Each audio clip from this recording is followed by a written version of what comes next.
Everyone, मैं हूं आपकी बायोलॉजी एजुकेटर वर्षा। और बच्चों, आज के लेक्चर में हम कंट्रोल एंड कोऑर्डिनेशन, जो कि हमारा 10th क्लास का बायोलॉजी का सेकंड चैप्टर है, उसका रैपिड रिवीजन करेंगे। ठीक है, तो बच्चों सबसे पहले ये जानते हैं कि कंट्रोल क्या होता है, कोऑर्डिनेशन क्या होता है। कंट्रोल क्या होता है? जब आप अपने डेली लाइफ में किसी भी एक्टिविटीज को परफॉर्म करते हो, या सपोज आपने किसी हॉट यूटेंसिल को हाथ लगाया, तो आप क्या करते हो बच्चों? आप वहां से अपना हाथ जल्दी से हटा लेते हो। क्यों? क्योंकि आपको फील हुआ, क्योंकि वो यूटेंसिल क्या था, गर्म था, है ना। तो यानी कि उसके लिए हमारे बॉडी में हमारा नर्वस सिस्टम और एंडोक्राइन सिस्टम वर्क करता है।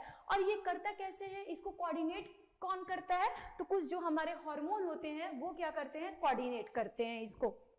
आगे देखते हैं बच्चों कि इसके लिए हमारे बॉडी में क्या क्या होता है। और उसके पहले कुछ इंपॉर्टेंट टर्मिनोलॉजी को बहुत समझना जरूरी है, जो कि हम अपने पूरे लेक्चर में यूज करेंगे। जैसे कि स्टिमुलस क्या होता है बच्चों? जब आपने किसी हॉट यूटेंसिल को हाथ लगाया और आपने वहां से अपना हाथ हटा लिया, वो जो हॉट यूटेंसिल था और वो जो हॉट था, वो आपके लिए क्या है? वो आपके लिए स्टिमुलाई है, वो आपके लिए स्टिमुलस है ना। उसके बाद देखते हैं रिस्पॉन्स क्या होता है। आपने उसके प्रति क्या किया? रिस्पॉन्स जनरेट किया। और रिसेप्टर्स क्या है? तो यानी कि वो जो हॉट यूटेंसिल जो है आपका क्या है, हाथ वहां पे टच हुआ, तो वो आपके जो स्किन ने फील किया हैंड के, वो क्या हो गए? वो आपके लिए रिसेप्टर्स हो गए। और जब वो रिस्पॉन्स जनरेट करेगा, वो हमारे मसल्स रिस्पॉन्स जनरेट करते हैं, वो क्या होते हैं? वो होते हैं हमारे इफेक्टर मसल्स। ठीक है, यहां पे क्या है? यहां पे आपका इफेक्टर मसल्स होगा।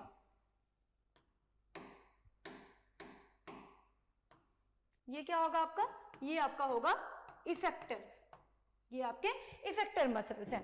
ठीक है, तो आगे देखते हैं बच्चों coordination in animals and plants. तो एनिमल के अंदर में जो कोऑर्डिनेशन होता है वो आपका क्या होता है? एक आपका नर्वस कोऑर्डिनेशन होता है और दूसरा क्या होता है आपका? Chemical coordination.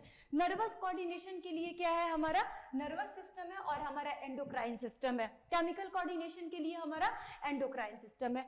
Basically nervous system में कौन कौन से पार्ट्स आते हैं? तो नर्वस सिस्टम हमारा बेसिकली दो टाइप का होता है। एक हमारा होता है सीएनएस यानी कि सेंट्रल नर्वस सिस्टम, और दूसरा हमारा होता है peripheral nervous system. Central nervous system और जो स्पाइनल कॉर्ड होते हैं और ये जो होते हैं पेरिफेरल नर्वस सिस्टम, ये बेसिकली क्या होता है? हमारे बॉडी के अंदर जितने भी नर्व्स हैं, है ना, जो हमारे ब्रेन से, जो हमारे स्पाइनल कॉर्ड से जो भी नर्व्स अटैच्ड हैं, वो बेसिकली हमारे पीएनएस यानी पेरिफेरल नर्वस सिस्टम होते हैं, cranial nerves and spinal nerves. ठीक है, अब बच्चों आगे देखते हैं कि हमारा ब्रेन जो होता है, ब्रेन हमारा बच्चों तीन टाइप का ब्रेन होता है। एक होता है फोर ब्रेन, दूसरा होता है मिड ब्रेन और तीसरा क्या होता है? हिंड ब्रेन होता है। हिंड ब्रेन बेसिकली क्या होते हैं? हमारे स्पाइनल कॉर्ड से अटैच होते हैं। फोर ब्रेन ये हमारा आगे वाला पार्ट हो गया, मिड ब्रेन क्या हो गया? हमारा बीच वाला पार्ट हो गया। लेकिन ब्रेन को समझने से पहले हम कुछ एक्शंस को समझेंगे कि वो एक्शंस क्या होते हैं। और जो मैंने आपको बताया कि जो हमारे रिसेप्टर्स हैं, है ना, सबसे पहले क्या हो रहा है? सबसे पहले किसी भी आपने हॉट यूटेंसिल को हाथ लगाया तो वो आपके लिए स्टिमुलाई हो गया। स्टिमुलाई के बाद क्या हो रहा है? आपके पास कुछ रिसेप्टर्स प्रेजेंट होते हैं बच्चों। अब रिसेप्टर्स कौन कौन से प्रेजेंट होते हैं? फोनो रिसेप्टर्स है जो कि आपके ईयर में प्रेजेंट है, और वो क्या कर रहा है? वो आपके जो साउंड होता है उस साउंड को क्या कर रहा है? वो डिटेक्ट कर पा रहा है। उसके बाद क्या है? Photo receptor. फोटो रिसेप्टर आपके आईज में प्रेजेंट है, वो लाइट को, साइट को डिटेक्ट कर पा रहा है। ऑल्फैक्टरी रिसेप्टर आपके नोज में प्रेजेंट होते हैं और वो स्मेल को सेंस कर पाता है। थर्मो रिसेप्टर आपके क्या होते हैं बच्चों? स्किन पे प्रेजेंट होते हैं, और उसी थर्मो रिसेप्टर की वजह से आपको क्या लगा कि वो जो यूटेंसिल था, वो जो बर्तन था, वो गर्म था। गस्टेटरी रिसेप्टर आपके टंग में प्रेजेंट होता है, जिसकी वजह से आप डिफरेंट टेस्ट को सेंस कर पाते हो। ठीक है, तो ये आपके रिसेप्टर्स हो गए। यानी स्टिमुलस सबको समझ आ गया और रिसेप्टर सबको समझ आ गया। अब जो स्टिमुलस होते हैं उनको क्या हुआ? हमारे रिसेप्टर ने उनको डिटेक्ट कर लिया। डिटेक्ट करने के बाद क्या होता है बच्चों? हमारे अंदर में हमारे जो नर्वस सिस्टम है उसमें बहुत सारे न्यूरॉन्स प्रेजेंट हैं। अब वो न्यूरॉन्स क्या करते हैं? वो न्यूरॉन्स उसके प्रति रिस्पॉन्स करने के लिए वो इफेक्टर मसल्स को यूज करेंगे, और वही जो इफेक्टर मसल्स है वही हमारा क्या करेगा बच्चों? रिस्पॉन्स करेगा। और तभी हम क्या करते हैं? कोई भी जो हमने हॉट यूटेंसिल को छुआ हुआ था, हमने वहां से से अपने हाथ को हटा लिया, है ना। अब ये जो न्यूरॉन्स होते हैं ये बेसिकली क्या होते हैं? Neuron is the structural and functional unit of nervous system. Neuron क्या है? हमारे बॉडी में बहुत सारे न्यूरॉन्स प्रेजेंट होते हैं और ये structural and functional unit of nervous system होते हैं। Longest cell of the human body होता है। और ये जो न्यूरॉन होता है बच्चों, न्यूरॉन में सबसे पहले आपके ये जो बेसिक स्ट्रक्चर है, इस डेंड्राइट ने मैसेज को रिसीव किया, ठीक है। ये जो डेंड्राइट्स है इसने क्या किया? मैसेज को रिसीव किया। मैसेज जब यहाँ पे रिसीव हुआ, वो मैसेज जो है वो केमिकल इंपल्सेस था, ठीक है। केमिकल, उसका एक केमिकल फॉर्म था बेसिकली। अब वो मैसेज जैसे यहाँ पे आया वो क्या हो गया बच्चों? वो जैसे यहाँ पे आया वो इलेक्ट्रिकल इंपल्स के फॉर्म में कन्वर्ट हो गया। फिर जब मैसेज यहाँ पे आता है, ये जो आपका सेल बॉडी होता है, इसको सेल बॉडी साइटोन और सोमा भी बोलते हैं। अब इसके बाद आपका मैसेज कहाँ पे जाएगा बच्चों? इसके बाद मैसेज जाता है आपके इस एक्सॉन, और ये एक्सॉन के ऊपर में एक्चुअली क्या होता है? एक सिथ का कवरिंग होता है जिसे हम माइलिन सिथ बोलते हैं। और ये जो हमारे माइलिनेटेड न्यूरॉन होते हैं, ये नॉन माइलिनेटेड न्यूरॉन के कंपैरिजन में फास्ट वर्क करते हैं, ठीक है। अब ये जो हमारे एक्सॉन है, यहाँ से एक्सॉन से हमारा मैसेज जो है ये एक्सॉन टर्मिनल एंड होते होते ये हमारे साइनेप्टिक नॉब के पास चला जाएगा। जब साइनेप्टिक नॉब के पास मैसेज जाता है बच्चों, तो उसके बाद क्या होता है? ये आपके अभी तक जो केमिकल इंपल्स से इलेक्ट्रिकल इंपल्स में कन्वर्ट हो गए थे, और ये इलेक्ट्रिकल इंपल्स आपके फिर से केमिकल इंपल्स में कन्वर्ट हो जाएंगे। क्यों ये केमिकल इंपल्स के फॉर्म में कन्वर्ट हो जाएगा? क्योंकि अब यहाँ पे क्या है? फिर से दूसरा न्यूरॉन प्रेजेंट है ना। क्योंकि हमारे बॉडी में तो बहुत सारे न्यूरॉन्स हैं, हमारे नर्वस सिस्टम में बहुत सारे न्यूरॉन्स हैं, तो एक न्यूरॉन के बाद दूसरा न्यूरॉन है, लेकिन इन दो न्यूरॉन के बीच में गैप होता है। जैसे कि आपको एग्जामिनेशन हॉल में दो बच्चे जब बैठते हैं तो उसके बीच में क्या बोला जाता है? आपको प्रॉपर डिस्टेंस मेंटेन करना है। वैसे ही हमारे दो न्यूरॉन के बीच में भी गैप है। अब इस गैप को क्या बोलते हैं वो देखते हैं, ठीक है। तो बच्चों जो हमारे गैप होते हैं उस गैप को बेसिकली हम क्या बोलते हैं? साइनेप्स बोलते हैं। आप देख सकते हो डेंड्राइट ने क्या किया? मैसेज को रिसीव किया, और सेल बॉडी जिसके पास अपना न्यूक्लियस होता है, उसके बाद फिर मैसेज कहाँ गया बच्चों? एक्सॉन के पास मैसेज गया, और उसके ऊपर क्या है? माइलिन शीथ का कवरिंग है, और फिर एक्सॉन टर्मिनल यानी कि एंड के पास मैसेज चला गया, साइनेप्टिक नॉब के पास मैसेज चला गया। और फिर क्या होता है बच्चों? ये जो हमारे दो न्यूरॉन होते हैं उनके बीच में जो गैप होता है उसको हम साइनेप्स बोलते हैं। और यहीं पे हमारा क्या होता है? वो जो हमारा केमिकल इंपल्स यहाँ पे इलेक्ट्रिकल इंपल्स में कन्वर्ट हो गया था, वो क्या होता है? फिर केमिकल इंपल्स में कन्वर्ट हो जाता है। और फिर जैसे दूसरे न्यूरॉन के डेंड्राइट्स ने मैसेज को रिसीव किया, फिर यहाँ के ये जो सेल बॉडी है उसमें क्या हो गया? वो इलेक्ट्रिकल इंपल्स में कन्वर्ट हो गया। अब ये जो दो हमारे न्यूरॉन होते हैं इनके बीच के गैप को तो हमने समझ लिया कि साइनेप्स बोलते हैं। एक और बच्चों वर्ड है एनएमजे, यानी कि न्यूरोमस्कुलर जंक्शन। ये न्यूरोमस्कुलर जंक्शन क्या है तो समझते हैं। किसी भी स्टिमुलाई को जब हमारे रिसेप्टर ने सेंस किया, ठीक है, जब किसी भी स्टिमुलाई को हमारे रिसेप्टर ने क्या किया? सेंस किया।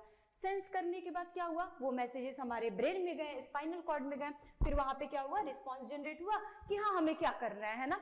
लेकिन वो हमारा ब्रेन क्या करता है? किसका सहारा लेता है? वो हमारे मसल्स का सहारा लेता है। कौन से मसल्स का सहारा लेता है? जो हमारे इफेक्टर मसल्स हैं, यानी जो रिस्पांस जनरेट करने वाले हैं। तो वो जो पॉइंट है वहां पे दोनों कांटेक्ट कर रहे हैं, उस पॉइंट को हम क्या बोलते हैं? एनएमजे बोलते हैं, यानी कि न्यूरोमस्कुलर जंक्शन बोलते हैं। आया समझ?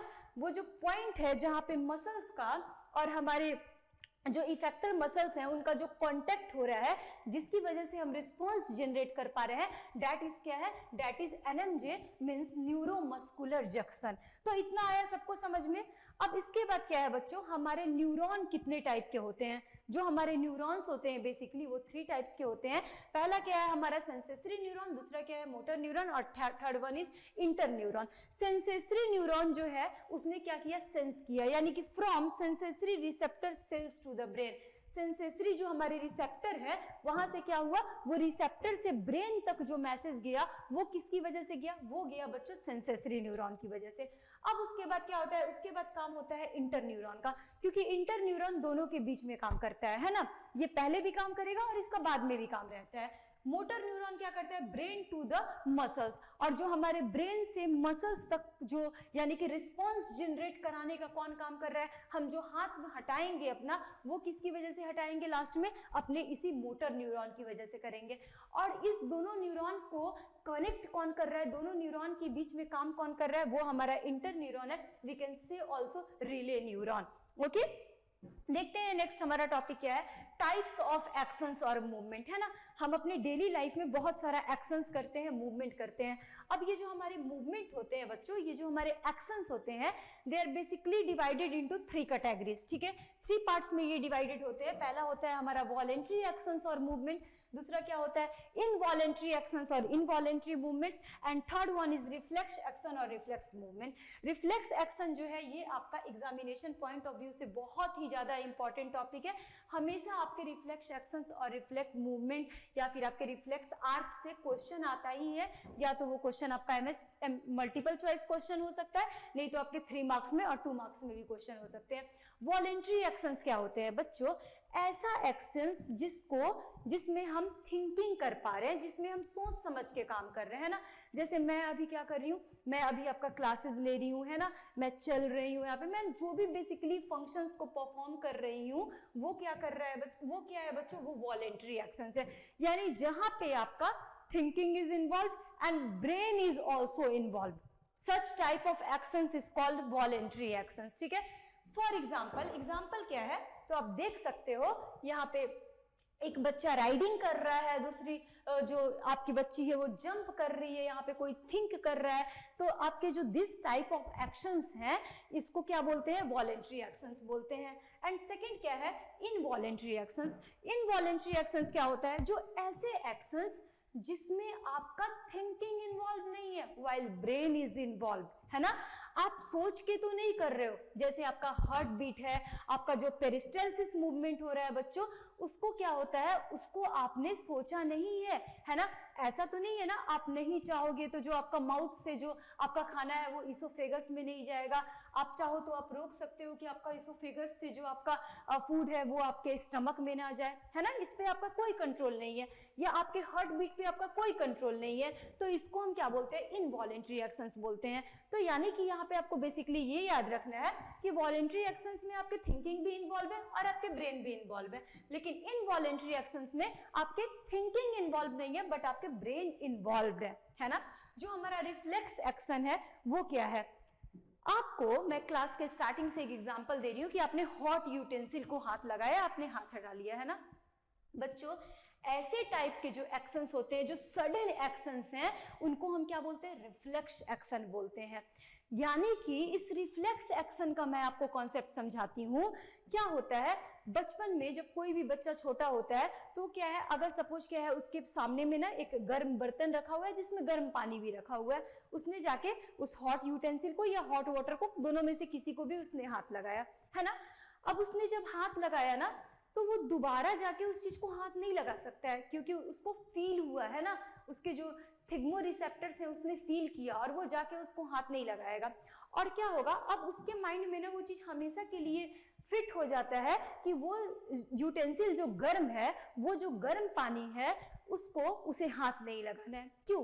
क्योंकि ये रिफ्लेक्स एक्शन होते हैं जिसमें कि हमारा स्पाइनल कॉर्ड इन्वॉल्व होता है। स्पाइनल कॉर्ड इन एक्शंस को कंट्रोल करता है, बट हमारे जो ब्रेन होते हैं वो क्या करते हैं, ब्रेन कैप्चर द इवेंट्स या रिकॉर्ड द इवेंट्स, उनको वो कैप्चर कर लेते हैं फॉर फ्यूचर यूज, ताकि वो बच्चा दोबारा क्या करेगा, जाके उस हॉट यूटेंसिल को हाथ नहीं लगाएगा। तो इस टाइप के जो हमारे एक्शंस होते हैं वो रिफ्लेक्स एक्शंस होते हैं। यानी यहाँ पे आपका स्पाइनल कॉर्ड इन्वॉल्व हो रहा है, और ब्रेन किस लिए इन्वॉल्व हो रहा है बच्चों, फ्यूचर यूज के लिए, उस इवेंट्स को रिकॉर्ड करने के लिए। आप देख सकते हो थिंकिंग इज नॉट इन्वॉल्व, यहाँ पे आपका थिंकिंग इन्वॉल्व नहीं है, क्योंकि ये क्या है, सडन एक्शंस है। ब्रेन इज नॉट इन्वॉल्व, और क्या है, जैसे सीवरिंग है, स्नीजिंग है, withdrawal of hand when touch and hot object, ठीक है। नेक्स्ट क्या है बच्चों,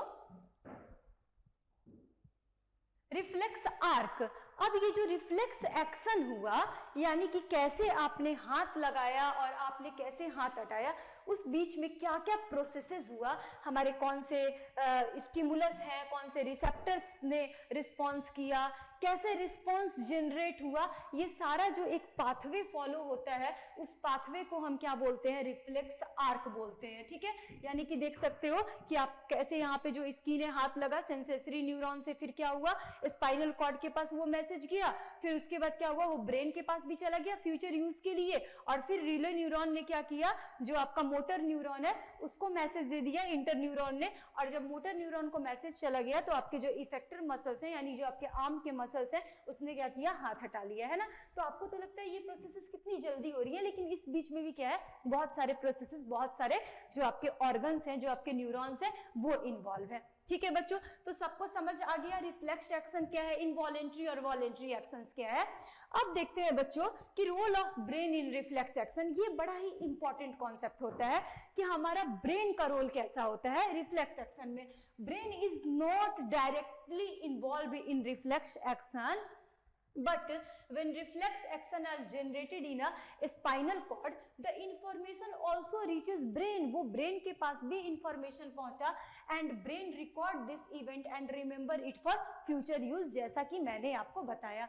brain helps the person to get awareness of the stimulus, और वो ब्रेन आपको उस स्टिमुलस के अगेंस्ट में हमेशा अवेयर करके रखेगा, and prevent himself from the situation again the future. यानी कि बेसिकली क्या है, जो ऐसे एक्शंस में जो हमारा स्पाइनल कॉर्ड है, ब्रेन है, ये एक तरह से क्या हो रहा है, हमारे फ्यूचर यूज के लिए एक तरह से हमारे लिए ये सिक्योरिटी का काम कर रहा है। ठीक है, अब आगे देखते हैं बच्चों कि ब्रेन क्या होता है। बच्चों, जो ब्रेन होता है, सबसे पहले तो आप यहाँ पे देखोगे कॉर्पस कैलोसम क्या है, एक एक टर्मिनोलॉजी को समझते हैं। इसके 3 पार्ट्स हैं, ये मैंने आपको बता दिया, फोर ब्रेन, मिड ब्रेन और क्या है आपका हिंड ब्रेन। हिंड ब्रेन से क्या होता है, बेसिकली हमारा स्पाइनल कॉर्ड अटैच रहता है। ब्रेन और स्पाइनल कॉर्ड दोनों को प्रोटेक्ट करने के लिए क्या होते हैं, कुछ हमारे मेनाइंजेस होते हैं, क्योंकि इसको भी क्या है बच्चों, प्रोटेक्ट करने का जरूरत है। और जो हमारे ब्रेन होते हैं ना, वो 2 पार्ट में, राइट हेमिस्फीयर और लेफ्ट हेमिस्फीयर, 2 पार्ट में डिवाइडेड होते हैं, और इन दोनों पार्ट को जो जोड़ने का काम करता है उसे हम बोलते हैं सीसी, यानी कि कॉर्पस कैलोसम। ठीक है, ये जो हमारा सीसी कॉर्पस कैलोसम है, ये क्या कर रहा है बच्चों, ये राइट ब्रेन और लेफ्ट ब्रेन को क्या कर रहा है, ये अटैच कर रहा है। और हमारे ब्रेन को जो प्रोटेक्ट करता है, या जो हमारे स्पाइनल कॉर्ड को प्रोटेक्ट करता है, उसे हम क्या बोलते हैं, मेनाइंजेस बोलते हैं। ये हमारे मेनाइंजेस जो होते हैं ब्रेन के, वो 3 होते हैं, डैप। ठीक है, डैप, जो कि मैं आपको बताऊंगी, ड्यूरा मैटर, एरेक्नाइड मैटर और पिया मैटर। ये जो डैप होते हैं, ये डैप से क्या होता है, हमारा ब्रेन जो है प्रोटेक्ट रहता है। और इसी डैप के बीच में ये जो 3 लेयर्स हैं बच्चों डैप के, इसी 3 लेयर्स के बीच में एक फ्लूइड होता है जिसे हम क्या बोलते हैं, CSF, यानी कि सेरेब्रो स्पाइनल फ्लूइड। और ये हमारा क्या शॉक एब्जॉर्बर की तरह काम करता है, यानी जब कोई भी मैकेनिकल इंजरीज वगैरह होता है तो ये हमारे ब्रेन को क्या करता है, प्रोटेक्ट करने का काम करता है। कौन बच्चों, सेरेब्रो स्पाइनल फ्लूइड। और जो हमारे मेनाइंजेस होते हैं उसके 3 पार्ट्स क्या क्या होते हैं, डैप यानी कि dura mater, arachnid matter and पिया मैटर। ठीक है, तो हमारे ब्रेन को एक्चुअल में जो प्रोटेक्ट करता है उसको, वो जो क्रैनियम होता है, जो बॉक्सेस होता है। स्पाइनल कॉर्ड को कौन प्रोटेक्ट करता है, तो स्पाइनल कॉर्ड को हमारा प्रोटेक्ट करता है हमारे वर्टिब्रल कॉलम। ठीक है, अब जो 3 ब्रेन के पार्ट है उनके बारे में पढ़ते हैं। तो सबसे पहला क्या है बच्चों, हमारा फोर ब्रेन। फोर ब्रेन क्या होता है, fore brain is the main part of the brain which is involve in thinking, यानी बेसिकली जो हम थिंकिंग कर पाते हैं वो अपने फोर ब्रेन की वजह से कर पाते हैं। It consist of 3 main regions, cerebrum, it forms the major part of the human brain, यानी कि जो हमारा ह्यूमन ब्रेन का जो मेजर पार्ट है, या आप बोल लो जो फोर ब्रेन का मेजर पार्ट है, 80-90% of the four brain that is क्या है, सेरिब्रम है। It is responsible for intelligence, memory and consciousness. Thalamus है उसके बाद, और हाइपोथैलेमस है। हाइपो यानी कि विलो, ठीक है। थैलेमस क्या कर रहा है, it relay sensory information to the cerebrum. और हाइपोथैलेमस क्या करता है, it controls the sleep, hunger, यानी कि जो हमें भूख लगता है, प्यास लगता है, और जो हमारे लिंक होते हैं नर्वस सिस्टम और एंडोक्राइन सिस्टम के बीच में, वो भी हाइपोथैलेमस की वजह से होते हैं।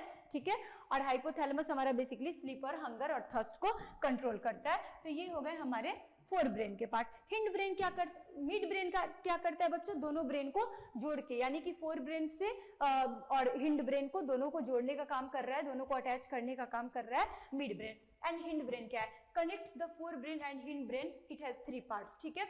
जो हिंड ब्रेन है वो क्या कर रहा है, उसके थ्री पार्ट्स हैं, कौन कौन से हैं, सेरिबेलम है, फिर क्या है आपका पॉन्स है और मेड्यूला ऑब्लिगेंटा है। सेरिबेलम क्या है, largest part of the hindbrain. जैसे सेरिब्रम क्या था बच्चों, largest part of the fore brain, वैसे ही क्या है सेरिबेलम क्या है, largest part of the hindbrain है। It maintains body balance and posture, यानी कि जो आपका बॉडी का बैलेंस होता है, जो आपका पोस्चर होता है, उसको कौन कंट्रोल करने का काम करता है, उसको कौन रेगुलेट करता है, उसको हमारा सेरिबेलम रेगुलेट करता है। It controls and coordinates voluntary muscular body movement, जो भी हमारे वॉलेंट्री एक्शंस होते हैं, वॉलेंट्री मूवमेंट्स होते हैं, तो उसके लिए जो भी हमारे मसल्स होते हैं उनको कौन कंट्रोल करता है, उनको कौन सपोर्ट करता है, वो होते हैं हमारे सेरिबेलम, जो कि हमारा हिंड ब्रेन का लार्जेस्ट पार्ट है। पॉन्स क्या है, तो रेगुलेट ब्रीदिंग रेट, ये ब्रीदिंग रेट को रेगुलेट करता है। एंड मेड्यूला ऑब्लिगेंटा क्या है, it is the reflex centre, ये बेसिकली रिफ्लेक्स सेंटर होता है टू कंट्रोल इनवॉलेंट्री एक्टिविटीज, यानी यहाँ पे बेसिकली हमारे जो इनवॉलेंट्री एक्टिविटीज है वो कंट्रोल हो रहे हैं। फॉर एग्जाम्पल क्या है बच्चों, swallowing, vomiting, breathing, coughing, sneezing, heart beat, blood pressure and peristalsis movement, इनको क्या कर रहा है, इनको हमारा मेड्यूला ऑब्लिगेंटा कंट्रोल कर रहा है। नेक्स्ट क्या है बच्चों, प्रोटेक्शन ऑफ नर्वस सिस्टम, तो आपको मैंने बताया जो हमारे नर्वस सिस्टम को प्रोटेक्ट करता है वो कौन करता है, जो हमारे मेनाइंजेस होते हैं, जो हमारा क्रैनियम होता है वो सबसे पहले ब्रेन को ये क्या कर रहा है, प्रोटेक्ट कर रहा है। और जो हमारे एक्चुअल में मेनाइंजेस होते हैं, उसी मेनाइंजेस यानी कि कवरिंग लेयर्स जो होते हैं हमारे थ्री होते हैं, ड्यूरा मैटर, एरेक्नॉइड और पिया मैटर। सेरिब्रो स्पाइनल फ्लूइड क्या कर रहा था, शॉक एब्जॉर्बर की तरह काम कर रहा था, ये हमने देख लिया है ना।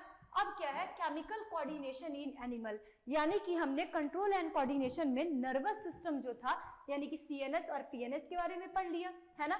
लेकिन अब हम किसके बारे में पढ़ेंगे कि हमारे जो एंडोक्राइन सिस्टम है वो कैसे काम कर रहे हैं। बच्चों जो हमारे एंडोक्राइन सिस्टम है उसमें हम बेसिकली ग्लैंड्स और हार्मोन्स के बारे में पढ़ते हैं, ठीक है। तो आपका ग्लैंड्स क्या होता है, तो देख सकते हो, a gland is an organ that produces and releases substances like hormones for specific purposes. There are two types of gland, endocrine gland and exocrine gland, और भी gland होते हैं, mixed gland होते हैं, लेकिन बेसिकली हमें यहाँ पे endocrine और exocrine gland दिखना है। क्या होता है endocrine और exocrine gland? एंडोक्राइन ग्लैंड्स वो होते हैं बच्चों जो कि हार्मोन्स को सिक्रीट करते हैं, और वो क्या होते हैं, वो डायरेक्टली उसको ब्लड में सिक्रीट करते हैं। और आपके जो एक्सोक्राइन ग्लैंड होते हैं वो आपके कुछ एंजाइम्स को सिक्रीट करते हैं, वो डायरेक्टली ब्लड में नहीं करते हैं, वो बॉडी में करते हैं, ठीक है, बॉडी में कर रहे हैं, सेल्स में कर रहे हैं। जो आपके एंडोक्राइन ग्लैंड्स होते हैं बच्चों वो आपके क्या होते हैं, डक्टलेस होते हैं, ठीक है। अब आप यहाँ पे देख सकते हो कुछ एंडोक्राइन ग्लैंड्स हैं जो कि हमें पढ़ना है। थायराइड ग्लैंड है, थाइमस ग्लैंड है जो कि एक बेबी में जो क्या करता है, इम्यूनिटी में सपोर्ट करता है, और वो एक बेबी में बड़ा होता है, लेकिन जैसे जैसे आपका इम्यूनिटी स्ट्रांग होते जाता है, आप बड़े होते जाते हो, थाइमस ग्लैंड का साइज क्या होता है, छोटा होते जाता है। Pancreas, adrenal gland, testis, ovary, pituitary gland, pineal gland and hypothalamus gland. अब इन ग्लैंड के बारे में हम पढ़ लेते हैं, ये ग्लैंड्स क्या होते हैं, कहाँ होते हैं, इनका फंक्शंस क्या होता है। बच्चों जो हाइपोथैलेमस होता है ये कौन सा, ये हार्मोन्स को जो रिलीज करता है वो क्या करता है, stimulates pituitary gland to release hormones, ठीक है। पिट्यूटरी ग्लैंड को क्या करता है, ये स्टिमुलेट करता है। थायराइड क्या करता है, थायराइड थायरोक्सिन नाम के हार्मोन को सिक्रीट करता है, और वो थायरोक्सिन नाम का जो हार्मोन होता है वो क्या करता है, फैट, कार्बोहाइड्रेट और प्रोटीन और लिपिड्स के मेटाबॉलिज्म को रेगुलेट करता है। और अगर आपके बॉडी में वो आयोडीन का जो क्वांटिटी है वो कम हो गया तो आपको एक डिजीज होता है, that disease is goitre disease, ठीक है, अगर आपके बॉडी में आयोडीन का इंटेक कम है तो।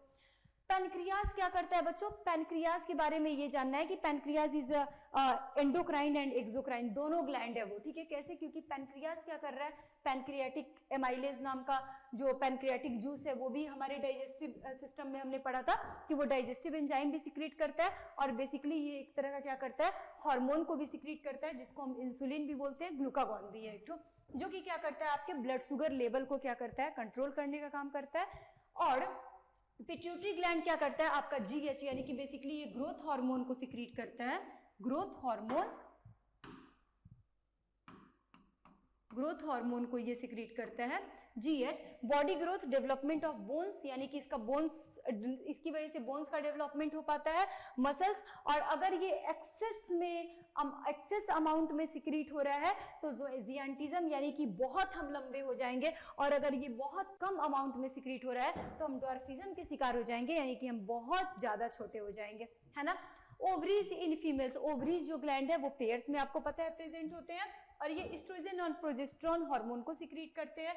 इसकी वजह से क्या होता है, development of female sex organ, menstrual cycle female में स्टार्ट होता है, और क्या होता है बच्चों, प्रेगनेंसी मेंटेन रहता है। Testis in males, testosterone hormone secrete करता है testis, development of secondary male characters, deep voice हो जाता है, ठीक है। उसके बाद क्या है, adrenal gland. Adrenal gland basically क्या करता है, एड्रिनलिन हार्मोन को सिक्रीट करता है, जो क्या करता है, regulate of heart beat, breathing rate and blood pressure. और इस हार्मोन को हम फ्लाइट और फाइट हार्मोन भी बोलते हैं, क्योंकि ये एक तरह का इमरजेंसी हार्मोन है।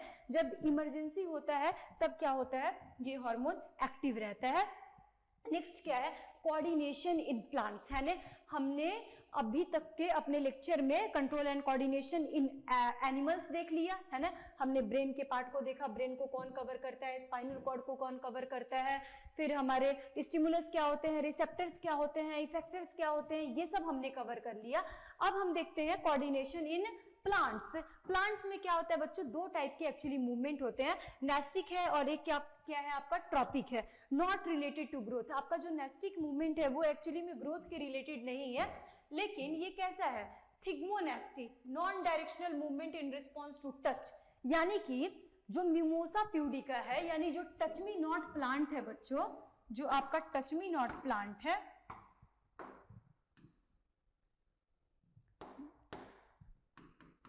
जो आपका टच मी नॉट प्लांट है, इसके क्या होता है, आप जैसे इसको टच करते हो, जैसे आपके हैंड के स्किन से वो टच हुआ, वो अपने लीफ को क्या कर लेता है, अपने लीफ को वो ऐसे कवर कर लेता है ना।